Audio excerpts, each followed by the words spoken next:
मसलन ये जेके तव्हां सभु ॻाल्हियूं ॿुधायो था न, अगरि ॾिठो वञे त पुराणे दौर में अगरि 20 साल पुठियां वञूं 30 साल पुठियां वञूं त इहे त रांदियूं हूंदियूं, इहो असां गेम्स खेॾंदा ॿार वञी गिटीअ में, ईअं ई उठ वेह कंदा, रसी टपंदा, हुन सां गॾोगॾु तॾहिं ई उन दौर जा माण्हू फिट बि रहंदा हुया ऐं हार्ट अटैक जो रेशो बि घटि रहंदो हुयो ऐं असां इहो बि ॿुधंदा हुआसीं ज़्यादा अरसो ज़िंदा बि, उन्हनि जी उमिरि बि वधीक वधी हूंदी हुई।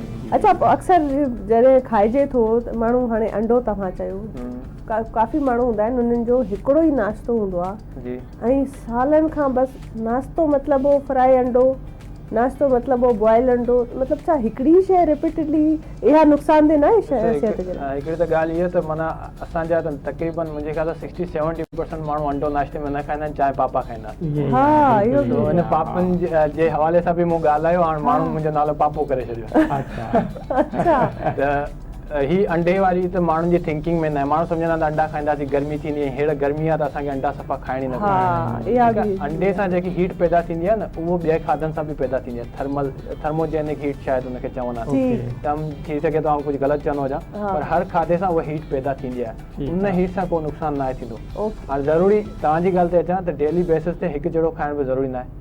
तव्हां ॾिसो सुबुह मां नाश्ते में अंडो कॾहिं फ्राए खाओ, कॾहिं बॉयल करे खाओसि, ऐं कॾहिं तव्हां पंहिंजो दही खाइणु शुरू करे छॾियो। मखण बि हेल्दी आहे, मखण बि अनहेल्दी न आहे।